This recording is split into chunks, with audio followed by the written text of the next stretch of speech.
Sister Aruna Ladva, who is from Kuwait. But let me just, Anu sister, has she, yeah, thank you, Aruna sister. Thank you. I'll just briefly introduce you first. Is that okay? Yeah. So, and I'll say a few things about Aruna's sister because she's been doing a lot of work and she is a regular blogger. But let me just go in the official, I must say, which I had actually prepared, but it doesn't go as prepared. You know, Aruna's sister has been in the knowledge since almost last 37 years, and she has been practicing Raj Yoga meditation. And she is this accomplished spiritual author of quite a few books. You can just find out online. I'll share it once I finish. I'll share her website as well. And you know, the good thing about all these British Indians, I must say, is they have this blend of two cultures. She was born in Kenya, a very Eastern that way at heart, but educated in England, worked in Canada and many other parts of the world. And she has this, this, it's time to meditate. I'll just show it shortly. But what I would like to say from the Brahma Kumari's point of view, she has been instrumental in developing these different centers. Obviously, it's Baba is using her, but I must say the Vancouver, Canada branch she was one of the persons to be instrumental. Istanbul, Turkey, Manama, Bahrain, and now currently she's in Kuwait since quite a few years. She has been a certified negotiator in conflict resolution. So any problems, please feel free to approach her. And also, along with It's Time to Meditate, she's got 8 books, just to mention a few. All of them start with It's Time. So it's time for relationships, it's time for change, and so on and so forth. And very important, just to mention that she's been successfully running this blog of Its Time, and she's received in November 2014. I have to say this, the award the award is Women of Excellence Award from the Yoga Federation of India for her tremendous contribution to social work. And let me just quickly share the screen and show you this It's Time to Meditate, because I think all of you can take benefit of this. I'll just go up. You can see this is the website. It's Time. It's about everything, your soul journey and personal development. So it's all about Baba's knowledge served in a very different way, in the way people like it. So all of you are welcome to use that and be a part of that. And I would say thank immensely Sister Aruna, because she's very busy with many other talks, and it's early morning, not early morning, but it's around 7:30 for her now. It clashes with the Murli times all the time for the speakers coming from this part of the world, but she was very kind to give us this time. And with all this, Aruna sister, over to you. Thank you once again. Thank you, Manoj Bhai and the Values team for having me. I'm very happy to be here today. So perhaps we can just begin with a moment of silence, since you've been hearing a lot. So let's just hold 1 minute of silence. And in this minute, I just want you to completely become relaxed and ready for the next meal or next breakfast.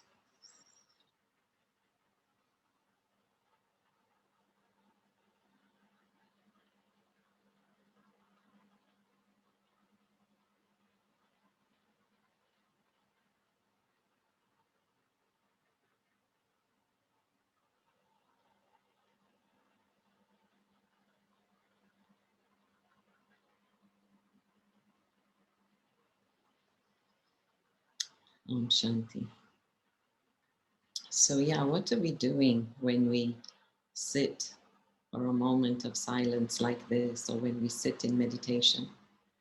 What we're actually doing is we are detaching ourselves from everything that's happening around us.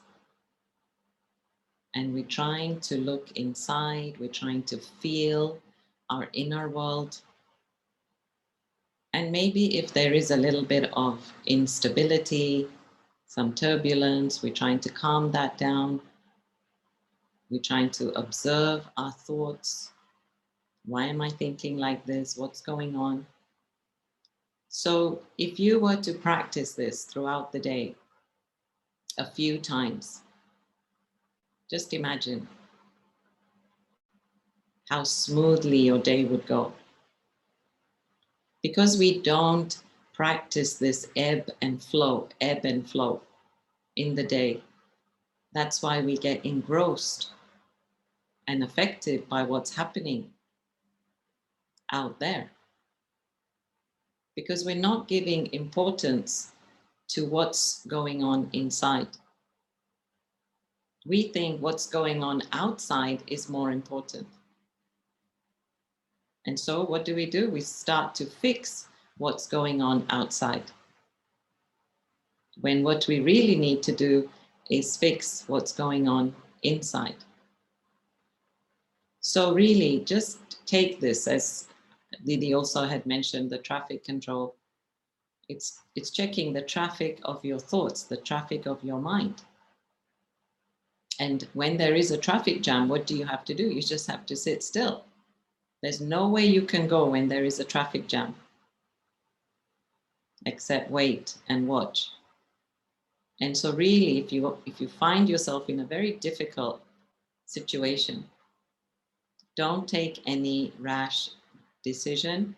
Just sit with yourself, be quiet, breathe deeply, and you'll see the answers will begin to come. So I noticed that Didi had talked about many of the obvious points of detachment. So those of you who haven't seen that seminar, please do so. Asha Didi's seminar. So I'm trying to add to what she's already mentioned. So a few things that came to mind is that, for example, when we do action, how much are we truly detached from the result of that action?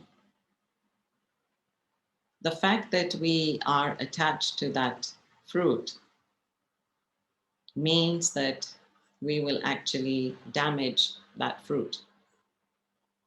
There is that expression, right? The watched pot doesn't cook faster. So when you keep looking at the pot and expecting it to cook faster, does it do so? No. So what do you have to do? You have to just put on the pot and then you have to let go. You have to step away. You have to not step away for too long, otherwise it will get burnt. But you have to just step aside, step away. In the same way, you plant a seed and you don't stand there, right? You don't stand there and see, okay, is it growing? Has it come up yet? How long is it going to take? No, it's going to take its time. What do you have to do? You just have to plant the seed, and then every day you have to water that seed. So in the same way with us, we plant good seeds, but then we really have to detach. We have to let go. If I'm holding on to wanting the result and wanting the result quickly, then I'm not going to get excited, right? When it does come, or when it's time to come. So why don't we just do the good deeds and throw them into the ocean of oblivion, and then just see from where the goodness comes. If we really let go and detach, then we are happier for it. If I'm helping an old lady to cross the road, and then I expect to be in her will because I did this little good deed, what have I done to that good deed? I have destroyed it. Because when we give, when we do, we don't want anything back. This is why we have karma philosophy. It's to start with this premise that whatever I do, I will get back. So don't worry. That's why we can do and then we can detach.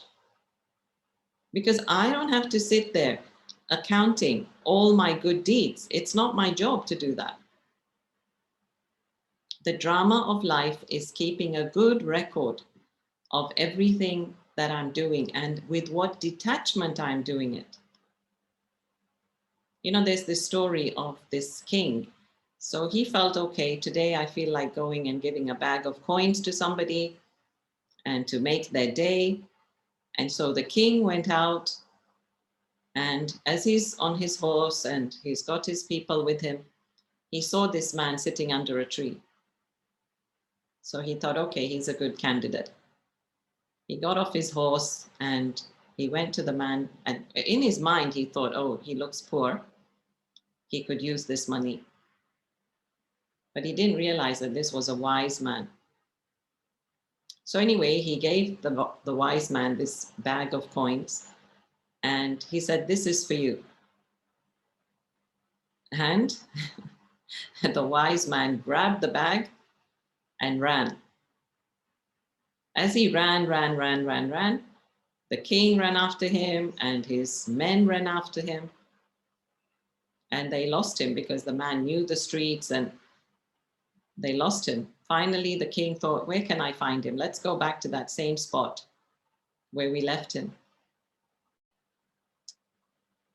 And lo and behold, he was there sitting with the bag of coins. And the king said, aha, we found you. And so the wise man replied, did you really give it up? Did you really let go of the bag of coins?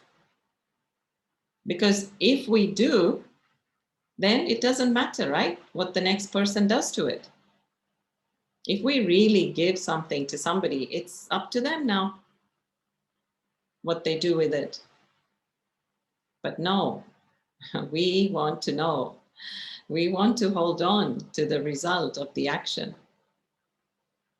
In fact, there's another story, right, of Arjun and Karan.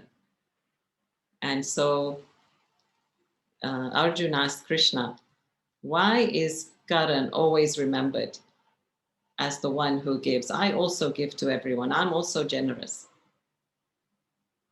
And Krishna said, okay, come to me tomorrow. And so Arjun came to Krishna. He said, okay, over there is a mine of gold, and I want you to take that gold and distribute it to everyone. And Arjun said, fine. So he went, he got the gold, and he called everyone, and he's giving the gold. And after a day or so, he said, well, I'm very tired. I've done enough. I've given enough. Krishna said, okay. Next day, he said, we will call Karan. Let's see what he does. So Karan came and he said, Karan, there's a mine of gold there. I want you to distribute it to all. So Karan called all the people, the townspeople, and he said, over there is the mine of gold. Take whatever you want. And Karan walked away. And Krishna said, this is the difference.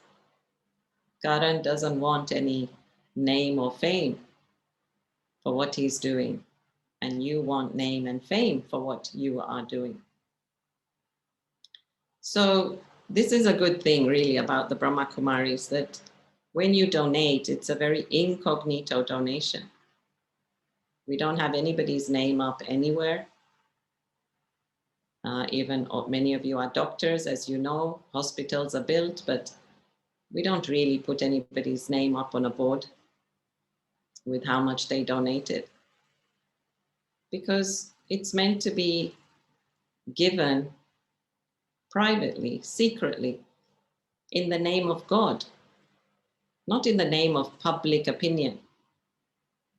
Even in the Bible, it says that your left hand shouldn't know what your right hand has just done. So this is a big aspect of detachment. When we do the good deed, can we really step away from the result of that good deed?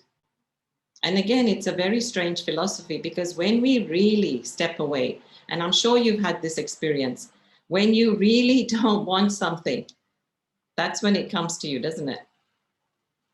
The moment you let go of wanting it, There's something about the air, there's something about the law of attraction that when I really let go,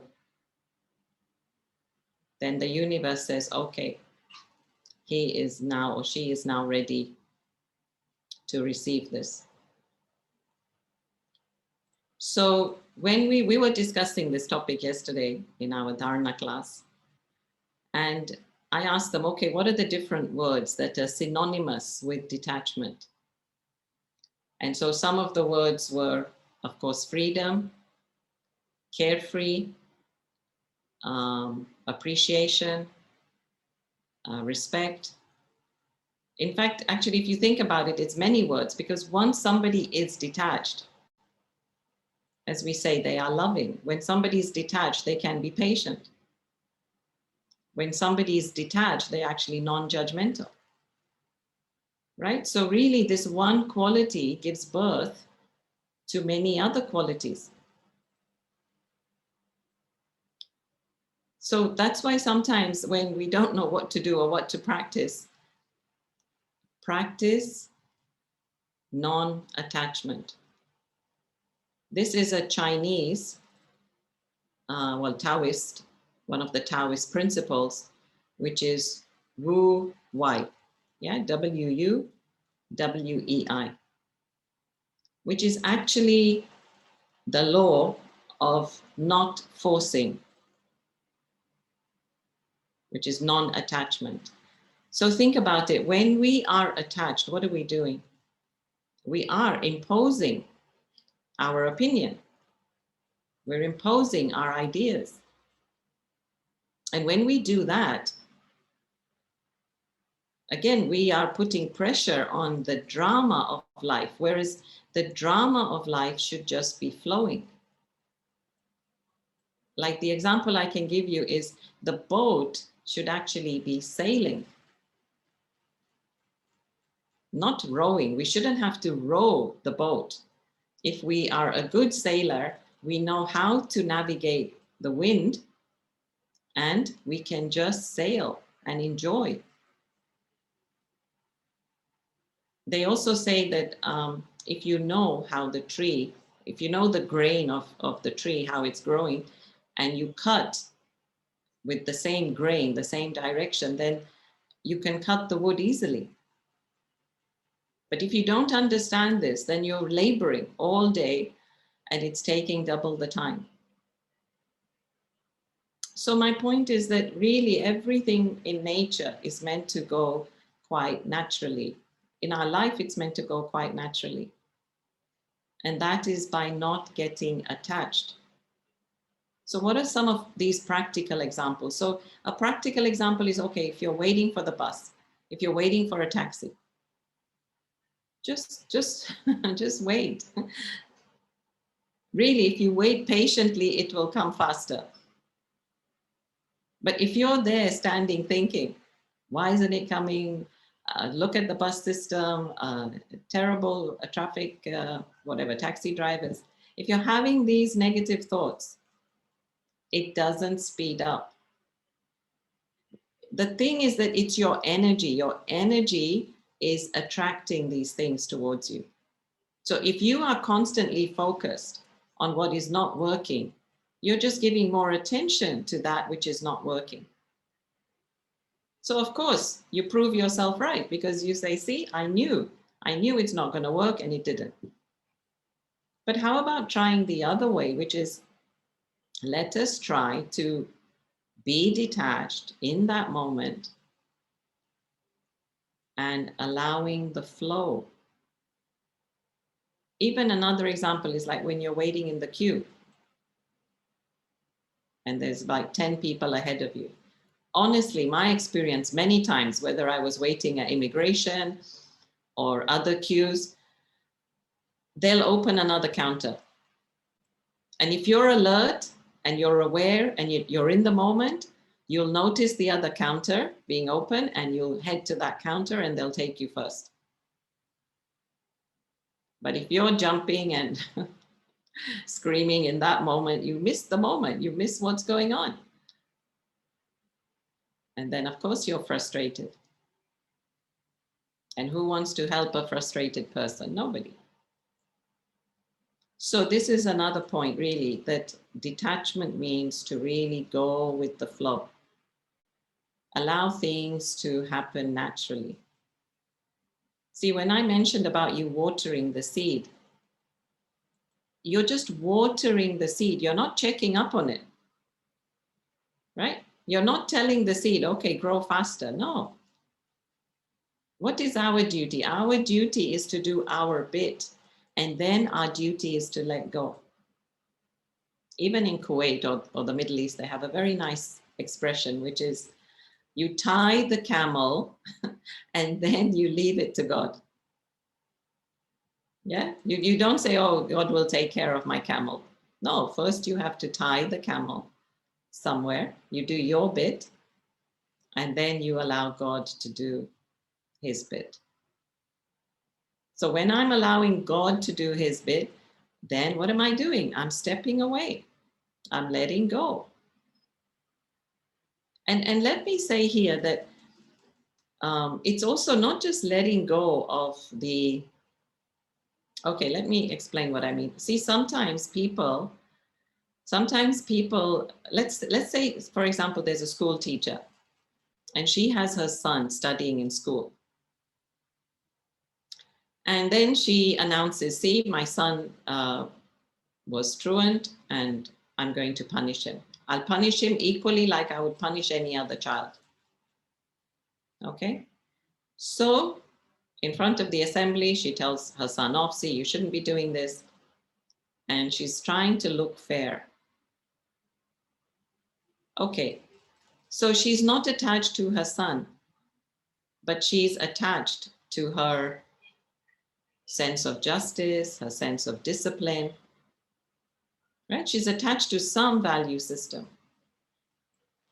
So it's not this attachment, but it's something else. So this is what I mean about we have to be careful that we think we are holier than thou by not being something, but then we might be attached to something else that we're not, aware of. So detachment is, quite a slippery business.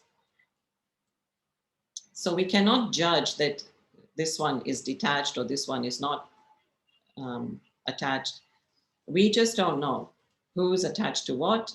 I just have to know that I have to work on detaching myself from everything, which includes my ideas, my value system, my sense of judgment, everything. Of course, people, of course, this body. On this path of Raj Yoga, we are taught every day to detach from the body, detach from the body. Okay, this brings me to the next point. Why should we detach? We need to detach because we want to keep our peace and happiness. Right? Even in the Gita, it says, like, we all know, forget the Gita, but we all know from experience that when we get attached, then we suffer. Whether you get attached to your children, whether you get attached to your lover or beloved, whether you get attached to your dog, we even get attached to comfort. We even get attached to ease of life. Say you have some maids and helpers, and we get so easily attached. And then the moment it's not there, we suffer. And so we need to literally practice detachment every day, which means it's there, but it's not there. It's there for me to use, and I appreciate it when it's there, but when it's not there, I shouldn't have extra thoughts. It's the extra thoughts that cause me the sorrow and suffering. And it's this feeling of emptiness that creates that sorrow and suffering. I think you must all know this, right? Because it's a story from India. The way that you catch monkeys. How do you catch monkeys? So how they catch monkeys is you put some nuts in a bottle and the monkey goes to get the nuts, right? The monkey goes into the jar to get the nuts. And he's got this whole big grip of nuts. But then he tries to take his hand out. Can he? No. And so he's going around with this bottle. He wants to be free, but he's not willing to let it go until he lets go. And so isn't this our case? We're holding on to that branch and then we're saying, oh, I can't fly.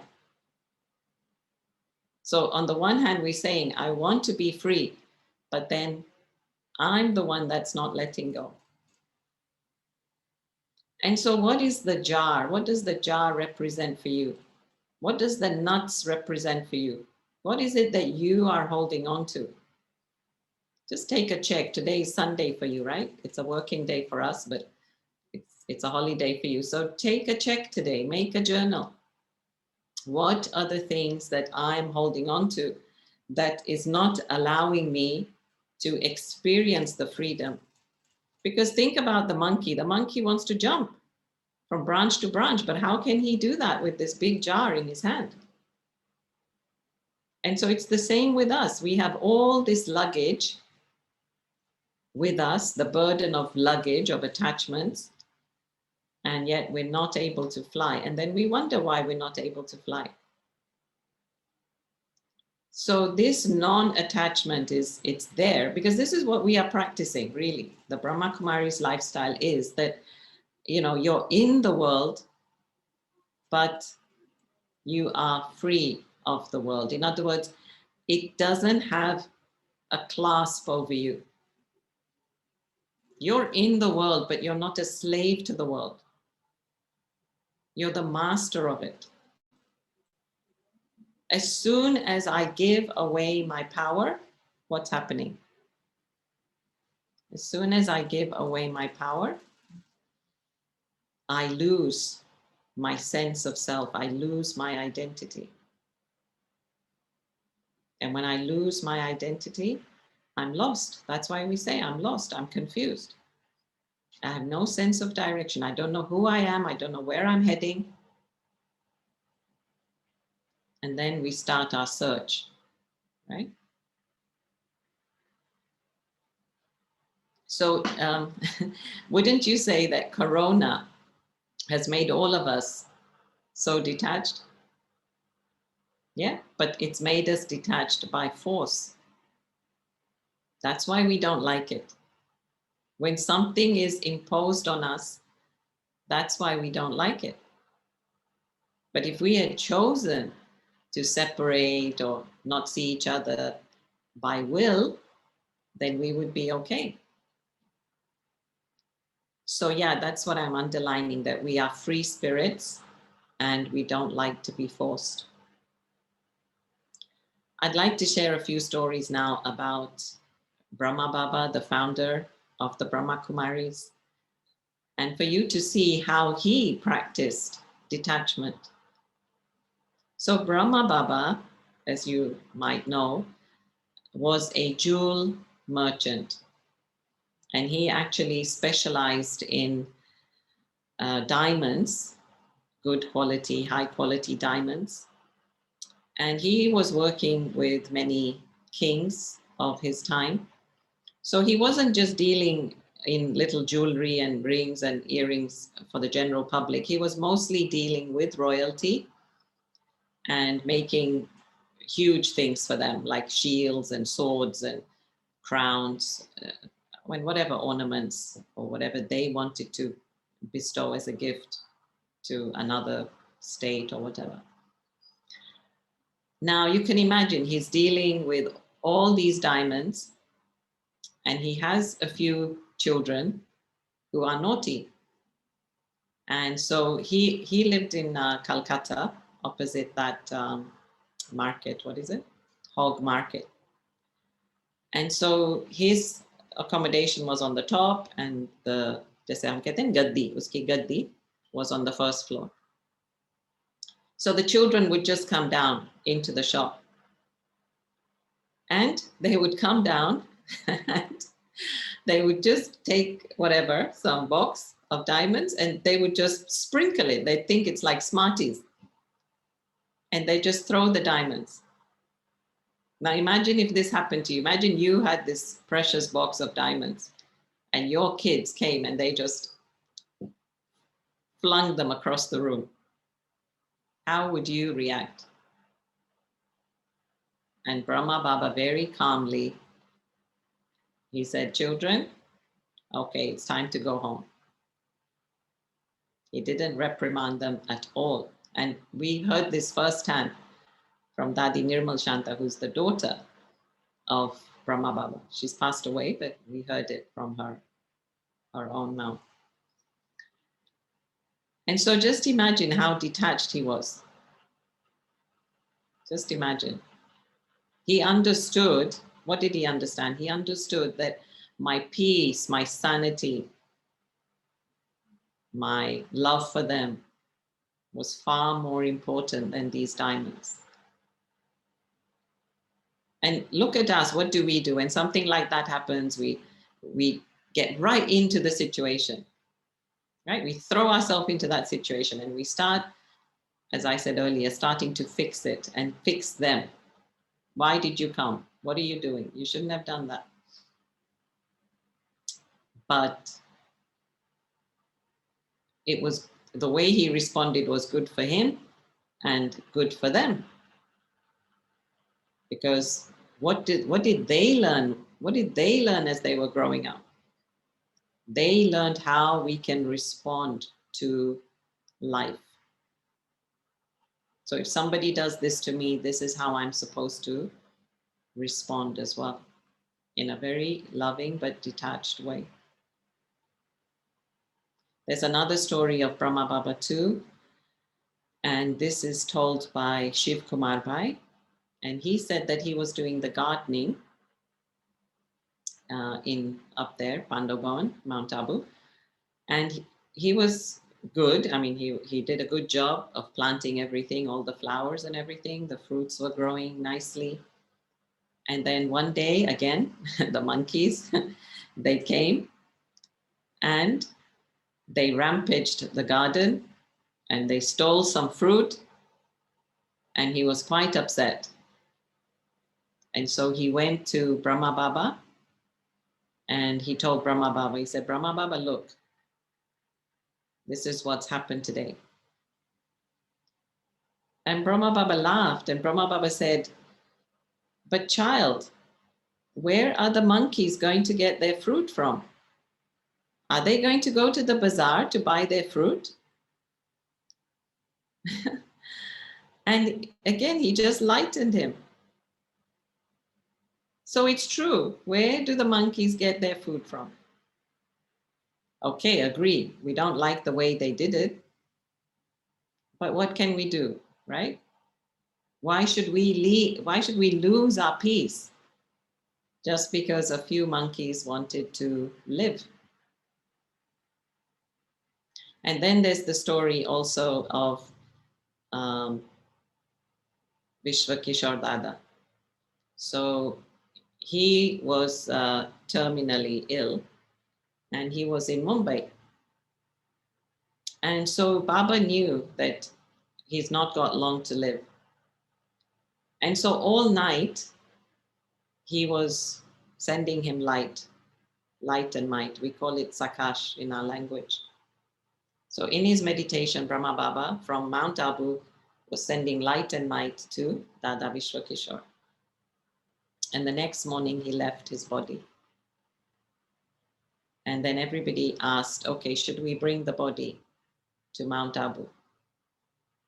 And Brahma Baba said, what's the point? He's gone. So on the one hand, you can see he did all he could from his side, but then he let go and he said, okay, over. Same thing with Mama. Mama, one of our senior daddies. So actually she was going to Mumbai for an operation. And Baba asked her, Bachchi, are you okay? And she said, yes, Baba, I'm just going to the tailor to have this costume sewn. So imagine, again, her attitude. Imagine her attitude towards her sickness. So we can learn from this, right? I'll tell you one more story. I love this story. Maybe you've heard me say it before, but I think it's very valuable. And it's a similar story of somebody who was milking the cows. So there's Pandav Bhavan, and then down a little, like a few meters down, there's some greenery, and the cows were kept there from the back gate. Those who know Pandav Bhavan, from the back gate. So this brother was milking the cows, and every morning he would bring up two buckets of milk for breakfast and tea. And for some reason that day he slipped, because as I said, it was a little slope, and he slipped, and all the milk went rolling down that hill. Again, he came to Baba and said, Baba, I'm so sorry. Now we don't have any milk for breakfast or for tea. And Baba again laughed, and Baba said, Mama, look, there are rivers of milk flowing in our backyard. And also Baba said, child, even aeroplanes fall from the sky. This is nothing. So again, you can see how Baba just relieved him. Imagine if you shouted at a person like that. Would they want to do that job again? No.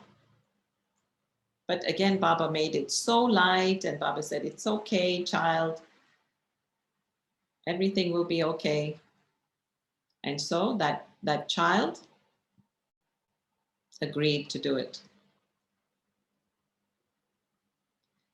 And of course, from our history, we know there's so many stories, right? There's the famous story of King Janak. Why was King Janak so famous? Because he was so detached from his kingdom. He used his kingdom as a trustee. I know that Asha Didi talked about being a trustee, but being a trustee means, nothing is yours. So even though for King Janak, he was not a trustee in a board somewhere, he had everything. This was his kingdom. But somebody came to ask him, actually, how do you run your kingdom? How comes you're so successful? So he said, okay, take this diva with you, go tour around my whole kingdom, and then come back and tell me what you saw. But on one shart, one condition, that this diva should not blow out. He said, okay. So he took this little diva, went around the kingdom, came back after a few hours, and the king asked him, what did you see? He said, well, sir, I didn't see anything. He said, why not? He said, because you asked me to focus on this, and so my whole attention was on that. You told me it shouldn't blow out, so my whole attention was on trying to keep this light alight. And the king said, that's my secret. I live in this world, I live in this kingdom, but my whole attention is in ensuring that my inner light doesn't blow out. So this is what I'm saying. If my whole attention is out there, how can I focus on keeping my inner light lit? What does it mean to have your light lit? It means to stay happy, to stay enthusiastic, to always feel like giving, to feel motivated, to be loving, to always have the inner peace. This is what it means to have your light lit. But if I lose this attention and I go over there and have a look, then in any moment this light can blow out. And when this light blows out, that's when I lose it. We literally say I lost it, right? Which means what? I lost my peace. And it's not just peace. People have lost kingdoms. People have been imprisoned in life because they lost it in that moment. So, yeah, we really have to start with the small stuff, start with the small detachments. Another point I had is what happens after you've detached certain parts? So, let's say, for example, you cut a branch from the tree. Can you put it back again? Will it ever be the same again? Say you cut your arm for some reason. Will it ever be the same again? No. Right? So what we want to learn from this moral is once we detach, really our life will never be the same again. Once we taste the beauty of detachment, our life will never be the same again. And there's a story of Buddha, right? So there were many disciples, and Buddha asked everyone, who is detached? And this man raised his hand and he said, I'm detached, I'm detached. So Buddha said, fine, okay. Buddha said, there's this village over there. I'd like you to go there for a day and then come back. And we'll see how detached you are. And he said, okay. So he started walking to this village. It took him a few hours, but as he was walking, he didn't have much to drink. He was hungry. Then he finally came to this house. So he knocked on the door, and there was like a mother lady. So she said, yes, come in. And then he had this thought, it would be nice to have something to drink. And so the mother brought him this water. Then he thought, oh, it would be nice to have something to eat. So again, she brought him some food. Then he thought, oh, wouldn't it be nice if I could just have a rest? He's just thinking all this, yeah? And as he's thinking it, she comes up with the reply. So he thought, oh, there's something strange here. Every time I have a thought, she's thinking the same thing. Then he starts thinking she's very nice. And he starts to get attached to her because she's being so nice and, generous and giving comfort. And to that she replies, and this is just in his thought. And so to that she replies, you see, this beauty is just physical beauty. Don't get attached to this body. And then he realizes, wow, like she knows everything that's going on in my mind. Then when he heads back, he tells Buddha the whole story. And Buddha says, see, are you now detached? And he says, no. So yeah, sometimes we think nobody knows what's going on in our mind, but our mind, our face, our whole being is the index of our mind. And so we shouldn't think that nobody knows. This vibration of attachment, which we can say also is greed, is obvious. When you want to hoard things, hold on to things, this is a false sense of security. You're holding on to it thinking, this is going to serve me. But it actually becomes your own trap. You're putting yourself in a cage. So it's false sense of security.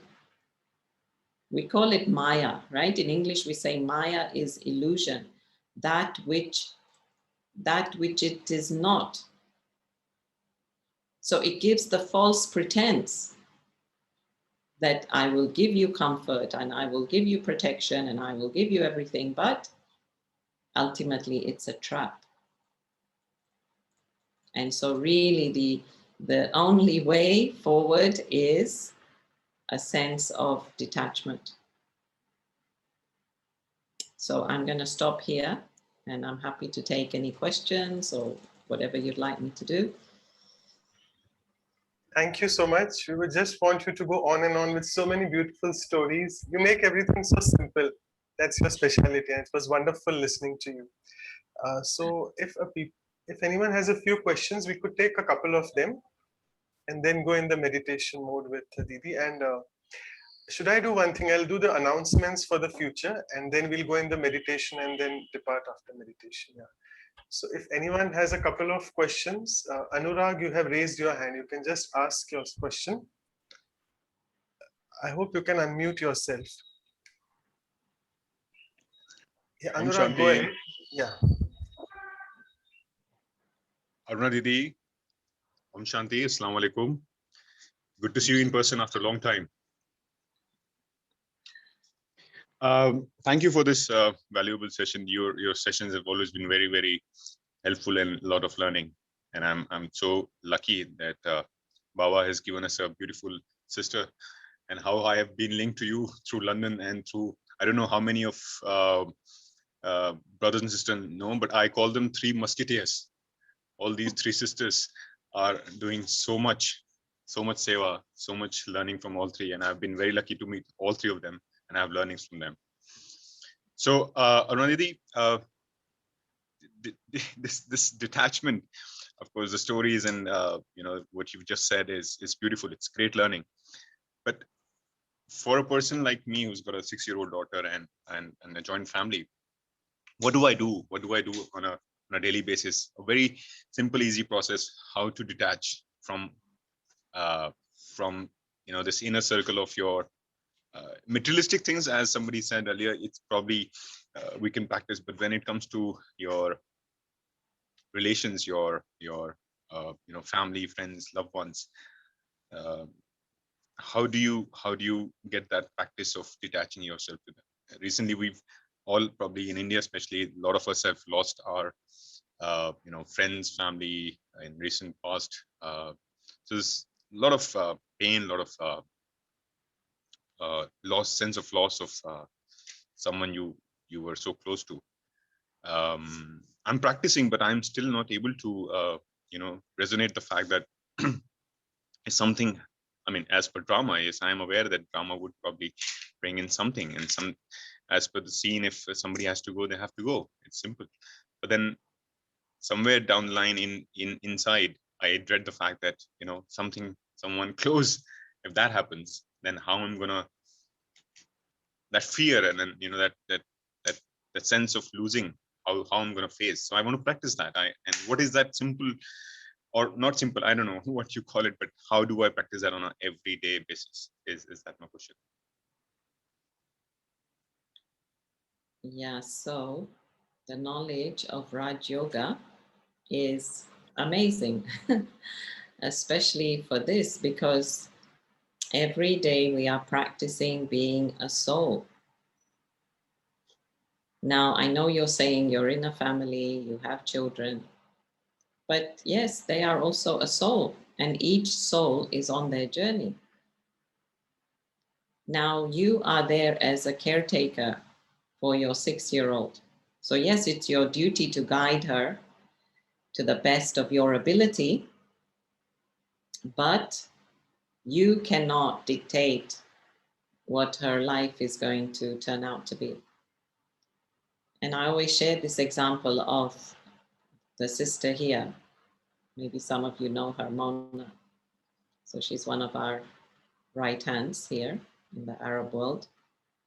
And so when her daughter was growing up, she was taking a lot of sorrow and thinking, why is she not excelling? And they come from a good home. So she felt, she will defame the name if she doesn't study, etc. And then Mona started practicing that really every soul has their part.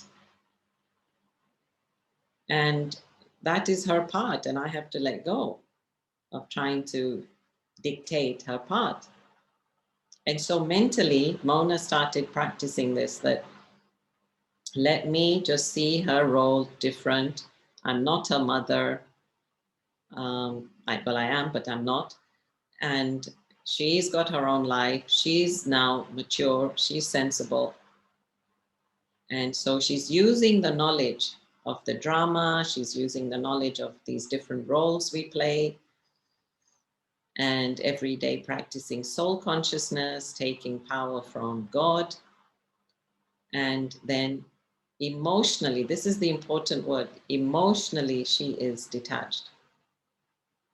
So of course they're living together. Eventually she went to Australia, came back. She's doing great. She actually did much better at school also after her mom detached. So yeah, this is the point, that I have to practice the knowledge. There's lots of knowledge in the world, even in the Gita, but are we practicing it? So one of the important things, if you can practice, is soul consciousness. The soul is eternal. The bodies are perishable. You know, if you take a candle, if you look at a candle, the candle has wax and the candle has the wick. And when you light that wick, then the candle is burning. But the candle is not burning with the wick alone. It's burning because of the wax. So in this life, we need, this is the wax. The life is the wax.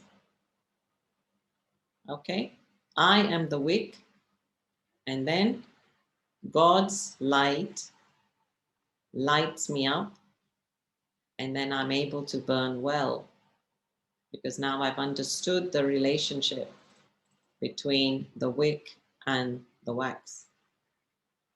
So we have to live in this world. We have to be part of it and still shine brightly. I hope that answers your question. Yes, I mean, it does. Everyday Murli, Sakar, or even Avyak Murli is full of that knowledge. So thank you. I get your point, and I think what you just said earlier, that do a bit of writing, do a bit of homework, do a bit of journaling, and introspect. More manan chintan is required, I think, and more purusharth is required, which I think I'm lacking. Yeah, but also this relationship, like, don't, like, okay, for all of you now, like, just start with the small stuff. Like, detachment doesn't mean you have to go live as a hermit on a mountain. Start with the small stuff. So small stuff is even your language, your vocabulary. Like even my daughter, right? My daughter, no. she's she's yeah, a beautiful child that's bestowed to me for me to take care of. Like just start with small stuff, you know, start to change your language. The language will start to train your mind to create this sense of detachment. Everything, like like actually lately we've, as you know, I think you've been following a few of the seminars, like we've also been talking about fasting. There was the seminar on mind over matter. So when we give our thought to something, then we're exercising the muscles of the mind. So when I literally detach from a small thing, I'm exercising the muscle of detachment. So then I'll be able to detach from the bigger thing. Right? As I was saying yesterday, when you exercise your muscles in the gym, they're not only for use in the gym. You use those muscles everywhere else where you go. You exercise them in the gym so they become strong, but then you have the muscle power in your life everywhere. So in meditation, we practice this detachment, but then that detachment stays with us in all other areas of our life, so that we're not taking sorrow, so that we see the beauty, so that we see the goodness. Do you see? So thank you, Aruna, sister. Thank you. Just thank you, Anurag, brother. Just wanted to confirm from you, Sister Aruna, that you're not committed to something else beyond. If we go a bit 10-15 minutes, is that okay? Yeah. Or yeah, okay, thank you. So I'll just take one more question. Rachna, sister, you can just, because you've raised your hand. So Rachna, sister, go ahead. Yeah. Om Shanti, sister.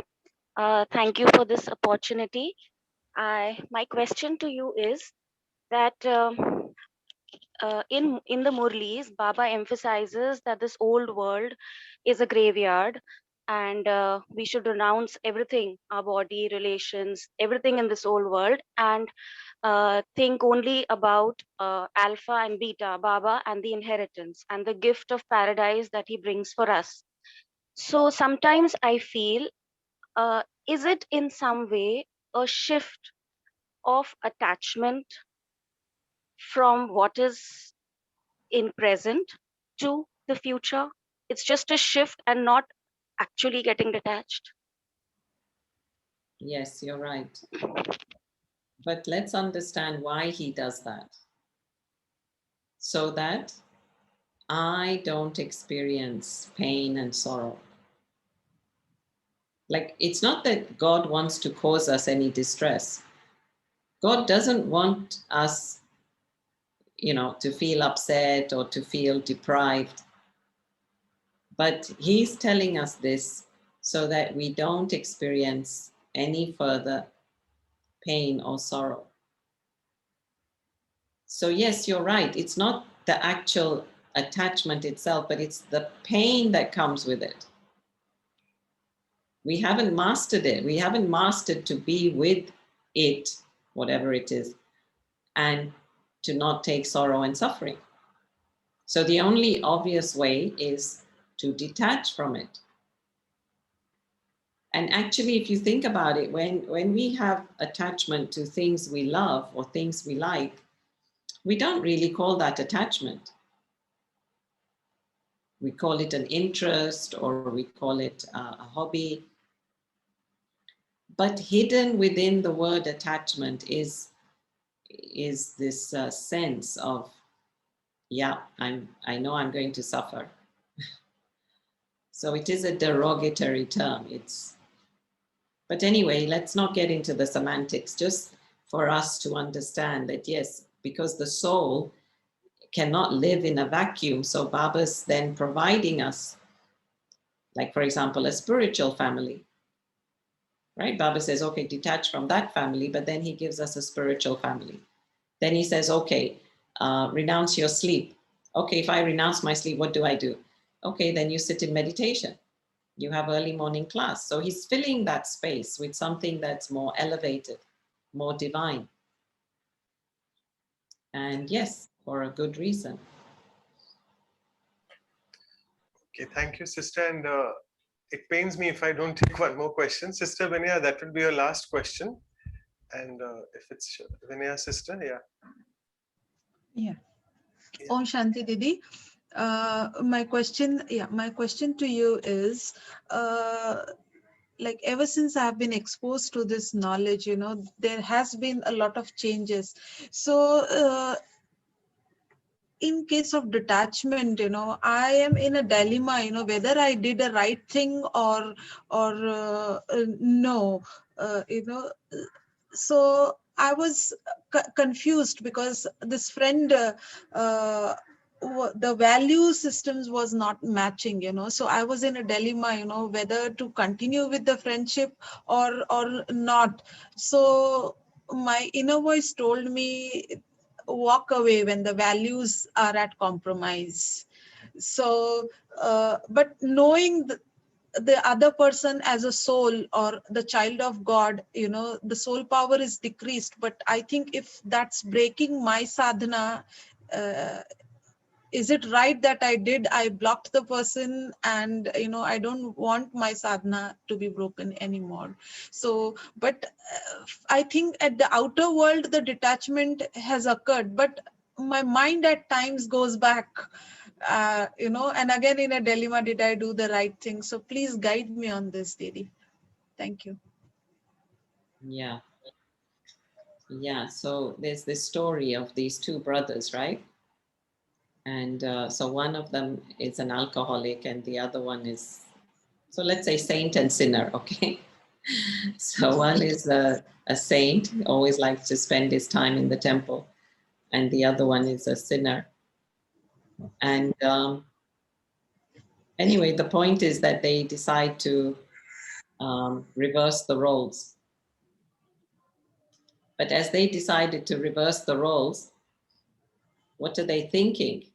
So even though this one is over there having a drink, he's thinking, oh, I bet my friend, my brother's having a good time in the temple. And even though that one's in the temple, he's thinking, oh, he must be having a good time having the drink. So it's not about people or places, it's all in the mind. And so, yeah, okay, fine, you detached from this person, you blocked them, you stepped away, all that is good, because even doctors teach you, right? Like step away. Psychologists teach you step away. If you're an addict, then step away till you build an immunity, till you develop that inner strength. But for these kinds of relationships issues, there's another step, I feel, and the step is that, yeah, we have to think less. We have to, our real test is really to not think about it anymore, to not think about that person. That's the real stepping away. Because otherwise, what are we doing? We're occupying that person in our mind. And what do we say? For free, right? They're not even paying rent and they're living in our mind. So we cannot allow that. You block them, but again, how much are you thinking about them? So that is in your hands. Technically, you block them, right? Kalas, whatever, block. But then thereafter, the other damage that's being caused is in your mind, and that is in your hands. So this is where really mind management is so important, learning to put a full stop. And this, again, we learn from the Raj Yoga meditation. I mean, I haven't gone into the service that we do here, but really there are a lot of Arabs who take so much benefit just from the basic teachings of Raj Yoga. And particularly something like this, which is full stop, just apply a full stop. But put a full stop, not a comma. Comma means I'm still continuing that dialogue in my head. And when do you have a comma? What is a comma? A comma is aise teda, hum kehte hain na teda. So when do you create this teda sign? When you've got nudged. When somebody nudges your hand, when you've got shaken, then there's a comma. But to put a full stop, you need, a little bit of force, you need stillness. So yeah, we need to put the full stop, not the commas. And really put a full stop, which means kalas, end of story. Don't even talk about it. It's over. Right. Thank you so Thank much, sister, for your time. Thank you. And thank you, Vinaya, sister, for the question. So before I go ahead, I would request with us, we have Dr. Ashok Mehta. I'm sure Aruna sister knows him very well. So Dr. Ashok Mehta to propose the vote of thanks to Sister Aruna for the beautiful session she took.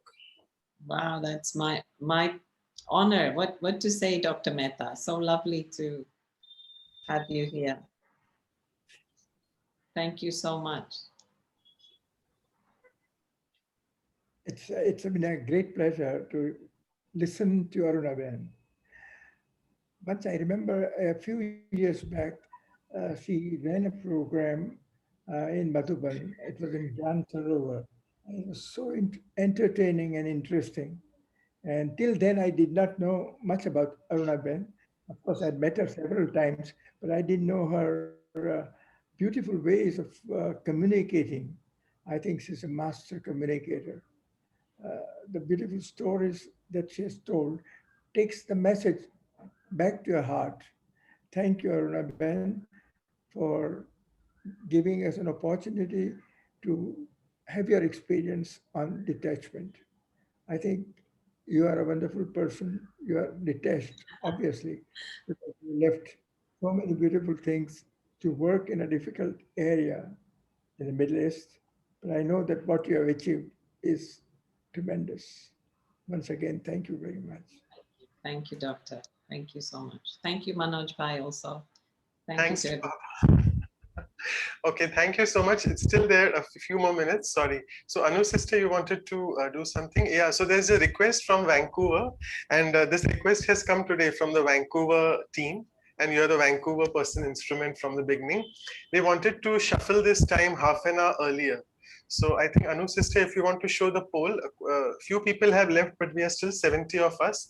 So we are planning to know what is the opinion of the house on this. 30 minutes. You want to? Actually, yeah, I just have drafted one question because people from India, particularly, if 8:30 a.m. is early for you, if not, then people from West Coast Canada or USA can attend. More people can attend. East Coast Canada cannot attend still the timing, as we are having the benefit of online classes. Such invaluable sessions can happen between India, America, Europe. That's just amazing.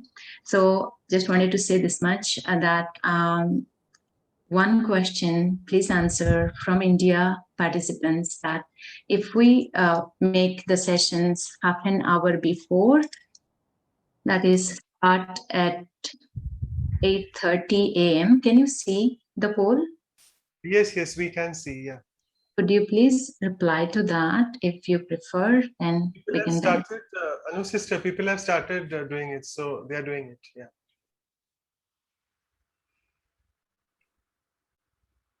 So maybe we can just give them 10 more seconds because we are short of time, and then you can close the poll. 50% have put the poll. Kindly, we request all of you to reply. Yes or no?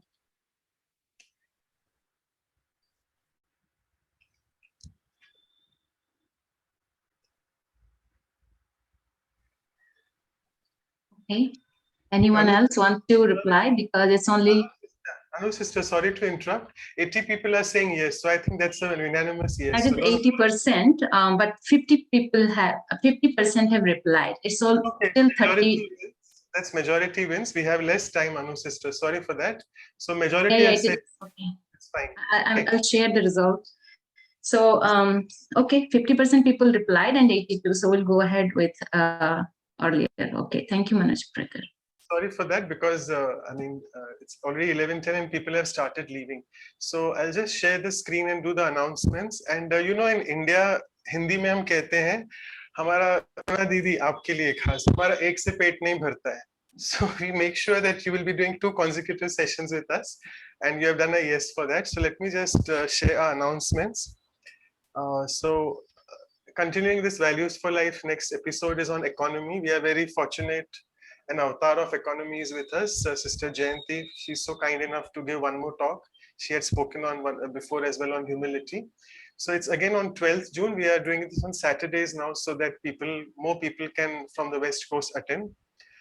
And again, we are very, very fortunate. We have Aruna sister who will be doing the talk again, and we'll be having experiential exercises, the same format, 1 hour prior.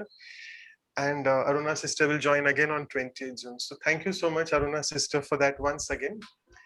And for any other things we would like to hear from y'all, y'all can email us on vihasaindia@gmail.com, and the website is in front of you. And all these workshops will be soon downloaded on this omshanti.tk/workshop. So if someone is missing the live session, y'all can please attend it later on the YouTube. So I'll just stop sharing and over to Aruna sister for the meditation on detachment. Okay, just sit comfortably. Try to not hold on to anything. Let's begin by detaching. Let us now detach from our surroundings. So I see everything around me, but yet I go beyond it.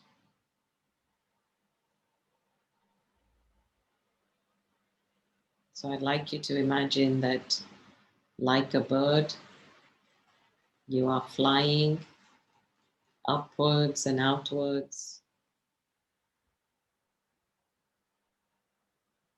away from your building, from your state, from your country, and just look back and see how far you are.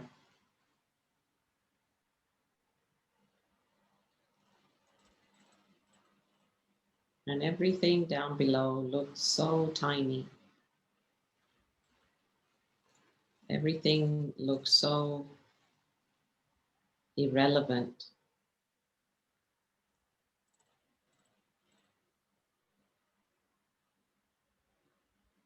I turn around and I fly further upwards. And as I fly beyond towards my home of light, I'm feeling lighter and lighter.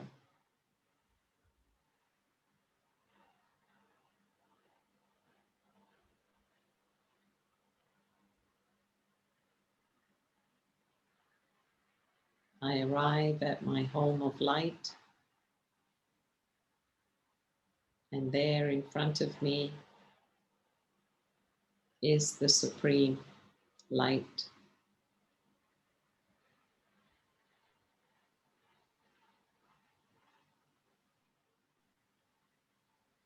And all I do is just sit under this light, under the rays of this light,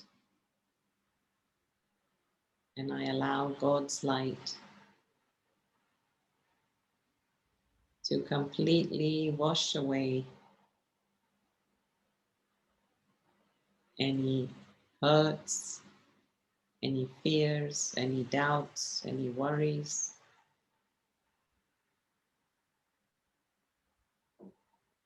And I allow God's light to just fill me with power.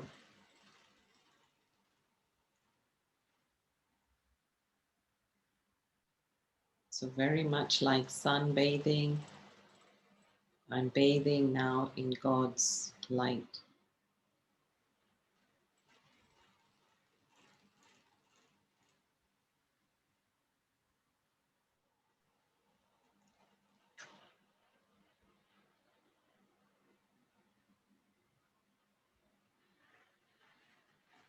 And there's such a lightness in the soul,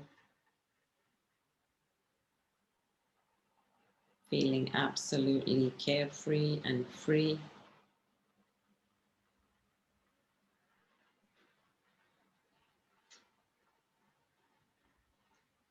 And I know that as I go back, I'm carrying God's light. So when you're ready, just do the return journey.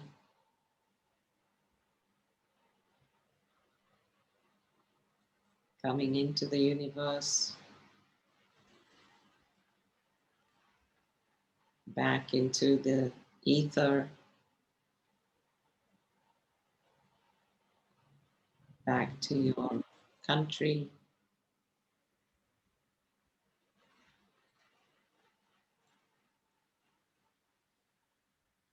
back to your room, back to your seat,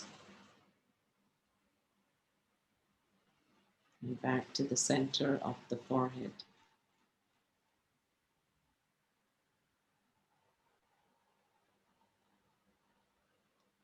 So just practice this every now and again, just stepping away from your drama and then coming back to the center of the forehead.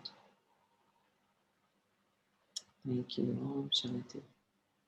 Thank you so much. Thank you, Aruna. Om Shanti.